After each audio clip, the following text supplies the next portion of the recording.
معزز دوستوں کو عبداللہ وائس کی طرف سے خوش آمدید۔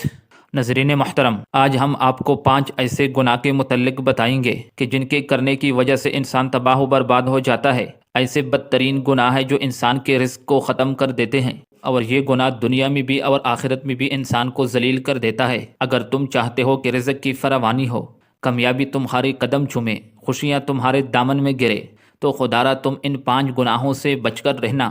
یہ خطرناک گناہ کبھی نہ کرنا۔ ان 5 گناہوں میں سے پہلا گناہ، سود کا کاروبار کرنے والا دنیا میں بھی ذلیل ہوتا ہے اور آخرت میں بھی ذلیل ہوگا۔ دنیا میں بھی رسوا ہوتا ہے اور آخرت میں بھی رسوائی ان کی مقدر بنے گی۔ سود خور انسان کو کبھی عزت نہیں ملتی، کبھی بھی سکون کی نیند نہیں سو سکتا۔ فرمایا گیا کہ قیامت کے دن سود خور انسان ایسے اٹھیں گے کہ ان کے چہرے بگاڑ دیے جائیں گے، سور اور کتوں کی شکل میں اٹھائے جائیں گے۔ یہاں تک فرمایا گیا کہ جس نے سود کا ایک لقمہ کھایا ہوگا تو اس ایک لقمے کے کھانے کی وجہ سے اپنی ماں سے 36 مرتبہ زنا کرنے کے برابر گناہ دیا جائے گا۔ یہ کس قدر بڑا گناہ ہے کہ کوئی اگر ایک لقمہ تک کھا لیتا ہے تو 36 مرتبہ زنا کا گناہ ملے گا، وہ بھی اپنے ماں کے ساتھ۔ ناظرین محترم، ایک انسان سیڑھی سے نیچے گر کر منہ کے بل زمین پر گر گیا اور وہاں مر گیا۔ بیٹے نے کئی روز تک باپ کا غم کیا۔ ایک رات بیٹے نے باپ کو خواب میں دیکھ کر پوچھا، ابا جان تیرے ساتھ کیا معاملہ ہوا؟ سودخور ابا نے کہا کہ نہ پوچھ بیٹے، سیڑھی سے نیچے گر کر زمین پر جانے سے پہلے جہنم میں چلا گیا۔ یہ ہے سود کا انجام۔ یہاں تک کہ سیدنا حضرت شیخ سعدی رحمۃ اللہ علیہ فرماتے ہیں کہ میں ایک نئے مکان کو خرید رہا تھا، مکان کی تلاش میں تھا، اتنے میں ایک سود خور میرے پاس آیا اور مجھے کہنے لگا کہ یہ مکان خرید لو، یہ بہت مہنگا مکان ہے، اس میں کوئی عیب نہیں، بہت اچھا مکان ہے، اور میں آپ کا ہمسایہ بن جاؤں گا، میں آپ کا پڑوسی بن جاؤں گا، آپ کا حصہ دار بن جاؤں گا۔ تو شیخ سعدی رحمۃ اللہ علیہ فرماتے ہیں، وہ نادان تو کہتا ہے کہ اس میں کوئی عیب نہیں، مجھے تو سارے کے سارے عیب نظر آتے ہیں۔ آپ نے فرمایا اس کا سب سے بڑا عیب تو یہ ہے کہ تو میرا پڑوسی بن جائے گا، اور اس میں عیب یہ ہے کہ ایک سود خور میرا پڑوسی ہوگا، اور جہاں تجھ جیسا پڑوسی ہوگا وہ مکان مفت میں بھی ملے تو میں نہیں خریدوں گا۔ خدارا دنیا اور آخرت میں عزت چاہتے ہو، دنیا اور آخرت میں اگر مکان چاہتے ہو، خوشحالی چاہتے ہو، اللہ تعالیٰ کی طرف سے رزق کی فراوانی چاہتے ہو، اگر آپ یہ چاہتے ہو کہ کامیابی تمہارے قدم چومے، خوشحالی تمہارے دامن میں گرے، تو کبھی سود نہ کھانا، سود کا کاروبار کبھی نہ کرنا، کیونکہ سود خور کے بارے میں فرمایا گیا کہ قیامت کے دن وہ کتے اور سور کی شکل میں اٹھائی جائیں گے۔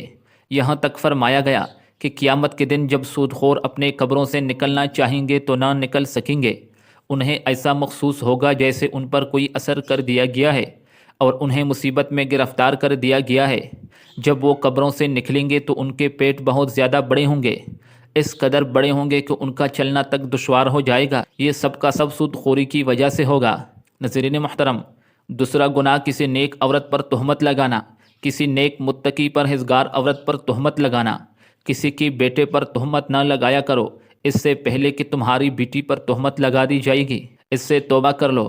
اللہ تعالیٰ نے فرمایا، جو شخص کسی عورت پر تہمت لگائے، جو کسی نیک عورت پر تہمت لگاتا ہے، حالانکہ وہ اچھی نیک متقی اور پرہیزگار ہو، نمازی ہو، روزے رکھتی ہو، جو شخص کسی اچھے عورت پر تہمت لگاتا ہے وہ دنیا اور آخرت میں ذلیل و خوار ہو جاتا ہے۔ اگر تم کسی کی بیٹی سے نکاح نہیں کر سکتے تو نہ کرو، لیکن اس پر تہمت نہ لگاؤ۔ بوڑھا باپ جو اپنی بوڑھی کمر پر بوری اٹھاتا ہے، دن رات محنت و مزدوری کرتا ہے، دن رات اور ٹائم لگا کر مزدوری کرتا ہے، کمر پر بوریاں اٹھا کر اپنی بیٹی کو پڑھایا لکھوایا، آج جب اس کی بیٹی جوان ہوئی تو محلے کے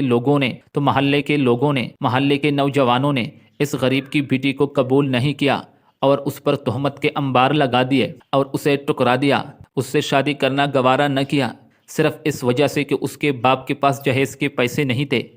فرمایا گیا، اگر تم چاہتے ہو کہ دنیا اور آخرت میں تمہیں عزت ملے، مقام ملے، مرتبہ ملے، خوشحالی ملے، تو کسی نیک عورت پر تہمت نہ لگایا کرو۔ جو تہمت لگاتا ہے اس کی سزا اللہ تبارک و تعالیٰ نے دنیا میں 80 کوڑے رکھی ہے، 80 کوڑے اسے لگا دیے جائیں گے، پھر زندگی بھر کبھی بھی اس کی گواہی قبول نہیں کی جائے گی۔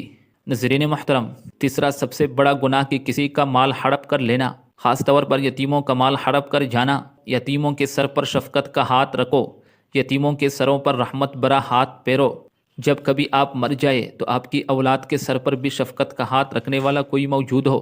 اللہ تعالیٰ فرماتا ہے کہ جو لوگ یتیموں کا مال کھا جاتے ہیں تو وہ نہیں کھاتے مگر اپنی پیٹ میں آگ کو بر دیتے ہیں۔ حدیث پاک میں فرمایا گیا کہ قیامت کے دن اعلان ہوگا، مفلس کون ہے؟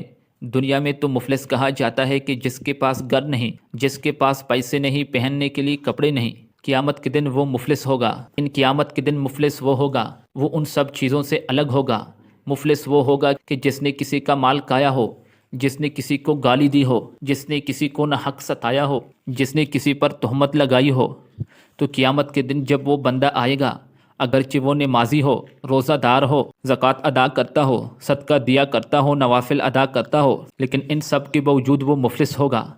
وہ اس طرح سے کہ وہ آئے گا، وہ نماز، حج، زکوٰۃ ہر چیز کا ثواب لے کر آئے گا، لیکن قیامت کے دن ان کی تمام نیکیاں ان لوگوں کو دی جائے گی جن لوگوں کو اس نے دنیا میں ستایا تھا، جن کو گالی دی تھی، جن کو ناحق ستایا تھا، جن کا مال کھایا تھا، جس پر تہمت لگائی تھی۔ ناظرین محترم، ان خطرناک گناہوں سے بچ کر رہنا۔